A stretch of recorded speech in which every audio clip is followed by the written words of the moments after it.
Dear friends, Nagendran's honeymoon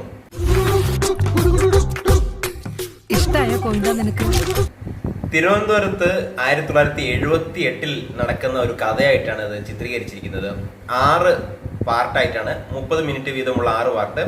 ആദ്യത്തെ പാർട്ടൊക്കെ നമ്മൾ കാണുമ്പോൾ കുറച്ച് ഇഴഞ്ഞിഴഞ്ഞ് പോകുന്ന പോലെ തോന്നാം, പക്ഷെ കുഴപ്പമില്ല, കുറച്ച് രസകരമായിട്ട് ഇരുന്ന് കാണാൻ പറ്റുന്ന ഒരു സീരീസ് തന്നെയാണിത്. പ്രത്യേകിച്ച് ലാസ്റ്റൊക്കെ ഒരു ട്വിസ്റ്റൊക്കെ വന്നിട്ടുണ്ട്. അപ്പൊ ഇതിനകത്ത് പ്രധാനമായിട്ട് അഭിനയിക്കുന്നത് നമ്മുടെ സുരാജ് വെഞ്ഞാറമൂടാണ്. അപ്പൊ അദ്ദേഹം എന്ന് പറഞ്ഞാൽ ഇപ്പൊ പണ്ട് കാലത്ത് 1970-കളിലും 80-കളിലും ഒക്കെ ഇപ്പോൾ കല്യാണം കഴിഞ്ഞ് മുങ്ങി വേറൊരു സ്ഥലത്ത് പോയി വീണ്ടും കല്യാണം കഴിഞ്ഞ് അങ്ങനെ മുങ്ങുന്ന ആളുകൾ പണ്ടത്തെ കാലത്ത് കൂടുതലായിരുന്നു. കാരണം എന്താണ്, ഒരു ഭാഗത്തു നിന്ന് മുങ്ങിയ പിന്നെ അവരെ പിടി കിട്ടില്ല അല്ലെ. പല സ്ഥലത്തും പോയി അവരിങ്ങനെ പൈസ ഉണ്ടാക്കാനോ അങ്ങനെ മറ്റു കാര്യങ്ങൾക്ക് വേണ്ടി, കാരണം അന്ന് മൊബൈലൊന്നും ഇല്ലല്ലോ, അപ്പോൾ മുങ്ങൽ എളുപ്പമാണ്. അപ്പൊ ഇത്തരത്തിലുള്ളൊരു മുങ്ങൽ വിദഗ്ധനാണ് നമ്മുടെ നായകൻ സുരാജ് അഭിനയിച്ച് ഫലിപ്പിച്ച ആ കഥാപാത്രം. അപ്പോ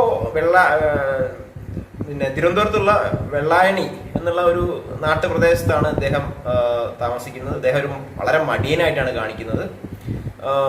അദ്ദേഹത്തിന്റെ അമ്മ നമുക്ക് ചില സിനിമകളിലൊക്കെ കണ്ടിട്ടുള്ള ഒരു ആളാണ്, നമ്മൾ കണ്ടിട്ടുണ്ട്.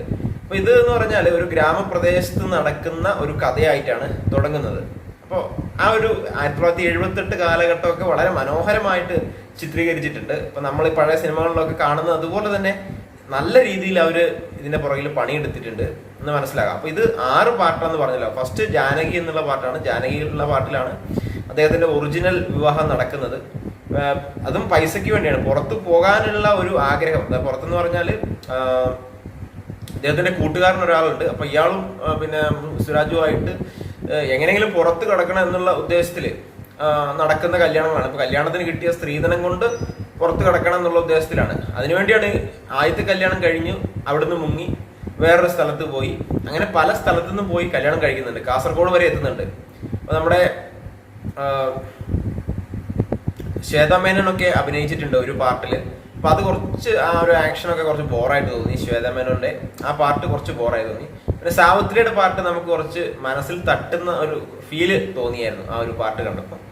അപ്പൊ നിങ്ങൾക്ക് കുറച്ച് സമയം ഇപ്പോൾ ഫാമിലിയൊക്കെ ആയിട്ട് ഒന്ന് ചിരിച്ച്, ഒരു ഫീൽ ഗുഡ് മൂവി എന്ന് പറയാൻ പറ്റില്ല, കുറച്ചു നേരം അങ്ങനെ ഒന്ന് സമയം ടൈം പാസ് ചെയ്യണമെങ്കിൽ നല്ലൊരു ആർട്ട് വർക്കും നല്ല ആ ഒരു കാലഘട്ടത്തെ നന്നായി അടയാളപ്പെടുത്താൻ കഴിഞ്ഞിട്ടുണ്ട്. അപ്പൊ പശ്ചാത്തലം എന്ന് പറഞ്ഞാൽ ഗ്രാമീണ പശ്ചാത്തലമാണ്.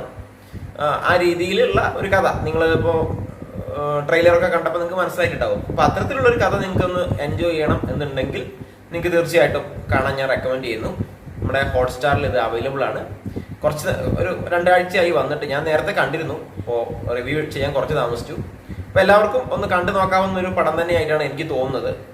എപ്പോഴും നമ്മളിങ്ങനെ പിന്നെ മർഡർ, സൈക്കോ, ഇൻവെസ്റ്റിഗേഷൻ, ത്രില്ലറൊക്കെ ഫിലിം കണ്ടിരിക്കുമ്പോൾ നമുക്ക് മനസ്സിനൊരു ശാന്തി കിട്ടുന്ന ഒരു മൂവി എന്ന് പറയാം. അത്തരത്തിലുള്ള ഒരു മൂവിയാണ്. പ്രത്യേകിച്ച് കഥയൊന്നുമില്ല, ലാസ്റ്റ് ഒരു ട്വിസ്റ്റ് ഒക്കെ ഉണ്ട്. നിങ്ങൾക്കൊന്ന് കണ്ടു നോക്കാവുന്നതാണ്. So thank you for watching. അടുത്ത വീഡിയോയിൽ കാണാം.